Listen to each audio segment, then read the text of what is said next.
Hey everyone, welcome to Financial Revelations. I am David Safransky, your host, this week and every week here on after. I wanted to start off by just saying thank you to everyone who donated to our last well digging project.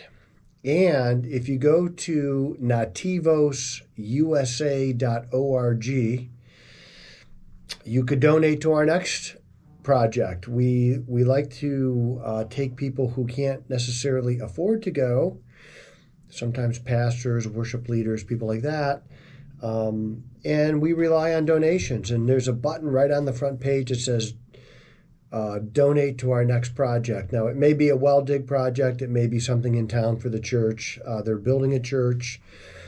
I can tell you this, 100% of whatever you donate goes to the project.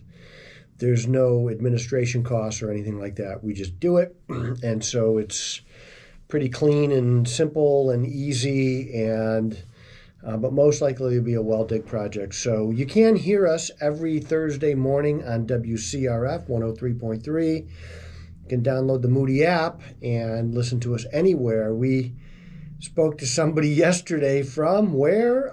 Vietnam. Yes, they listen to us in Vietnam. And you can call us at 800-344-2534 if you have a question, concern, if you'd like to work with us. We don't work with everybody who calls. It's just not possible, but we will talk to you. And if you have a question, we're going to answer some listener questions today. If you have a question and you don't know who to ask, you just want to get somebody who's got no skin in the game, you don't have to like my answer. It's going to be the answer I got, though, so I would take the time to do that. It is a kind of a big week, though, because as advertised, Chair Powell raised rates 25 basis points yesterday. We took a break in June. I don't know why they took the break. To me, it makes absolutely no sense. It made sense to the Federal Reserve, and so they raised 25 basis points. I thought the press conference was fairly muted. It does look like they're going to raise again before the end of the year, and there are no rate cuts coming. I think the Fed, from the press conference yesterday, I think the Fed is going to stay higher for longer.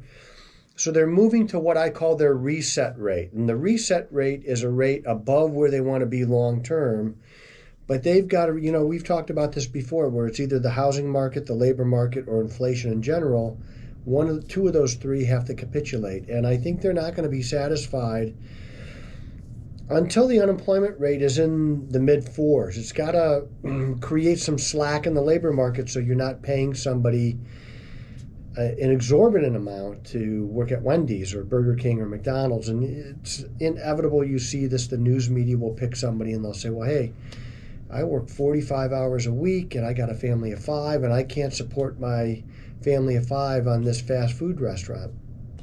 And we know it was never supposed to be that. Now, I don't want to be cold and callous. I don't want to be uncaring.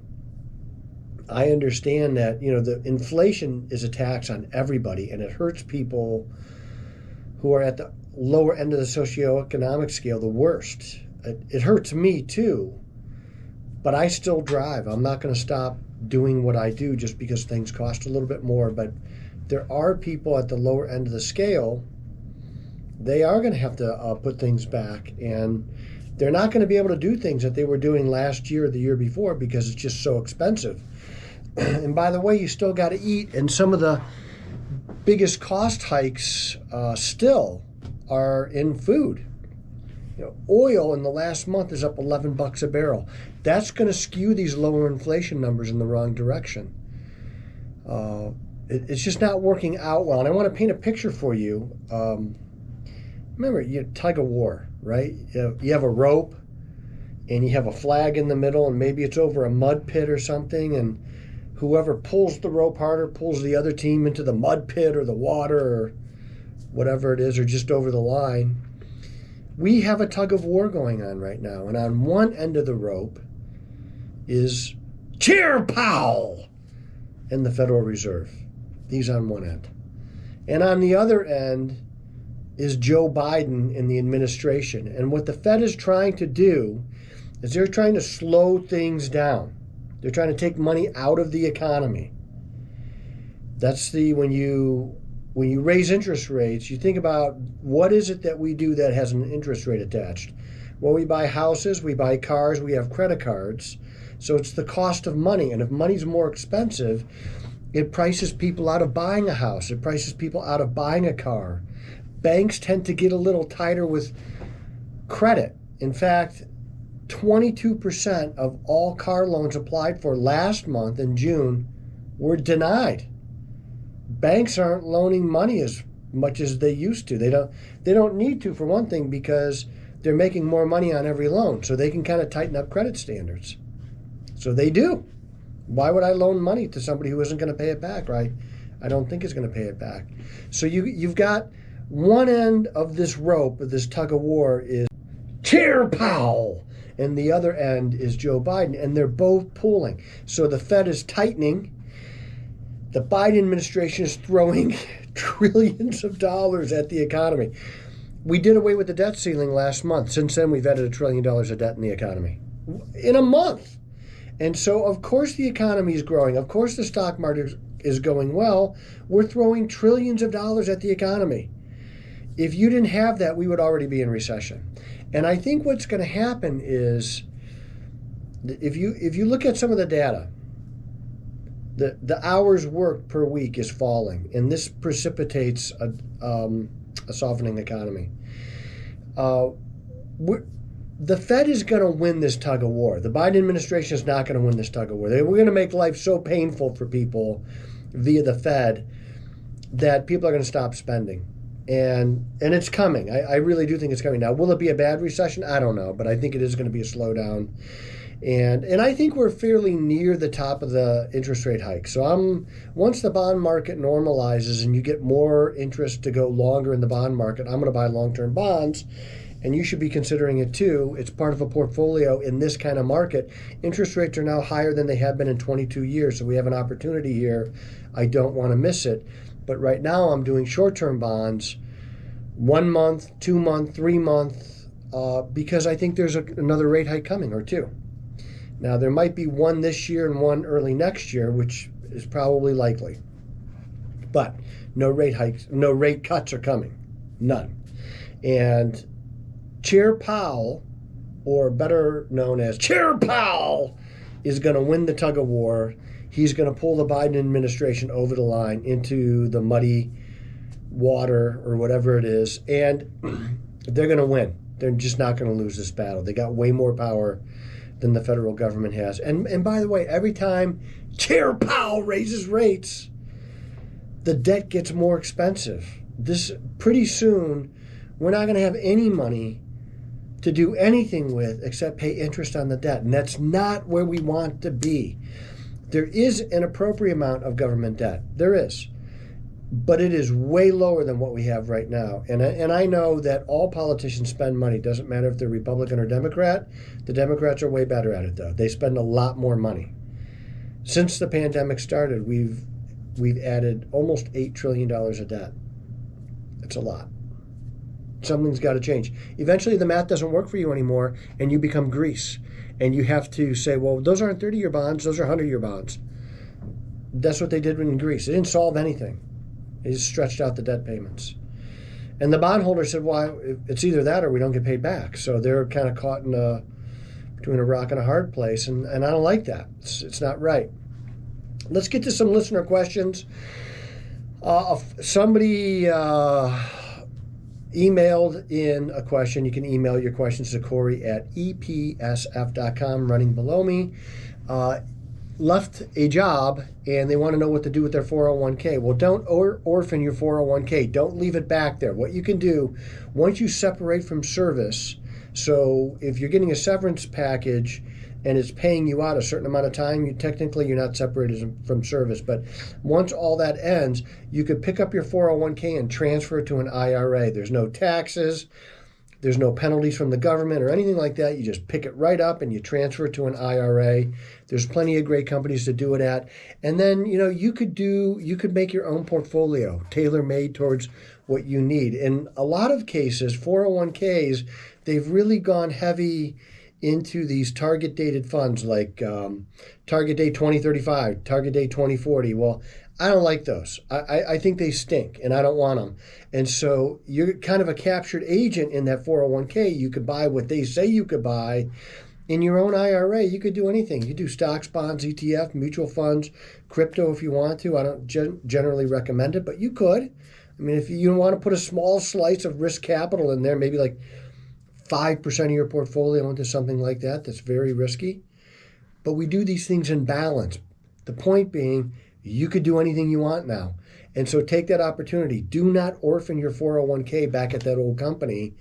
I don't care about you. Probably don't even care about your 401k. They just do it because they're trying to attract employees. But you care about it. That's your retirement plan. So don't just leave it back there and say, oh, I'm not good with that stuff. Bull hockey. Come on, get with it. Okay, the next question. Is a 529 plan better than a Uniform Gift to Minors or Uniform Transfer to Minors Act, otherwise known as UGMA or UTMA? So the listener is asking, do I like the 529s better than the other things? And the answer is yes. It's not even close. And the reason why is, in a UGMA or UTMA, you don't get the tax benefits you get in a 529 plan. You put money in a 529, it goes in after tax, so it's coming out of your checkbook, but it grows tax-free and tax-deferred. And if you use it for college or higher education, it comes out tax-free. So yes, I love that. And there's no direct ownership of the money from the minor. So let's say minor turns 18 and you have a UGMA account. Technically, the money is theirs now, and I have seen it work out very badly. Now, most times it works out okay. The minor doesn't abuse it, but they can. They don't got to ask you. You're not the boss of them anymore. They're 18. They got this figured out, right? Have you ever heard my 18-year-old used to say, Dad, you don't understand. Okay, whatever, punk. At 18, your kid may be very smart and very caring, but they lack perspective. You don't lack perspective. So you're not going to take the money and buy a fast car. Well, maybe you will, but I don't know. But there's no direct ownership in a 529, and I like that. If your kid decides not to go to school, not to use higher ed, you could transfer it to somebody else. And there's broad choices in a 529 plan. It's not just for college. It could be for welding school, trade school, a lot of things. Okay, you can actually use it for secondary and primary school, but I don't recommend that because the value in a 529 is in the longevity because of the tax benefits. So if you can avoid using it for anything but higher education after high school, I would do that. So 529 is the base case. It's the best thing to use if you're going to plan for higher education. And other people, grandparents and uncles and aunts and brothers and sisters can contribute to a 529 for another family member. So, if grandma and grandpa say, hey, we'd like to get you a share of stock, don't do that. Donate to the 529 plan. Still get the kids something because kids like to unwrap stuff for their birthdays and Christmas and such. Donate to the 529 plan.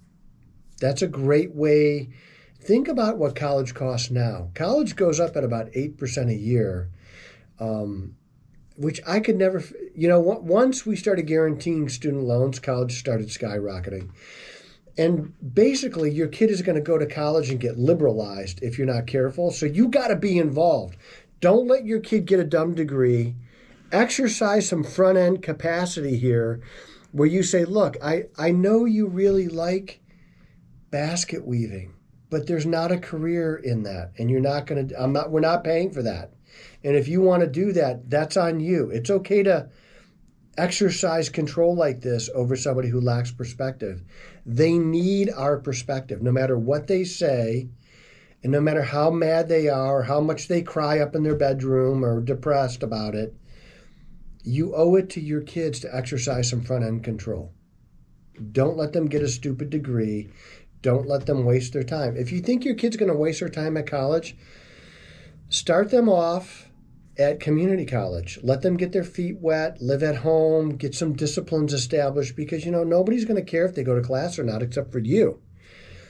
And so let them figure it out cheaply before you send them to some university 7 states away, and you don't know what they're doing. We owe it to our kids. College and higher education in general is not a right. It's not. It's a gift.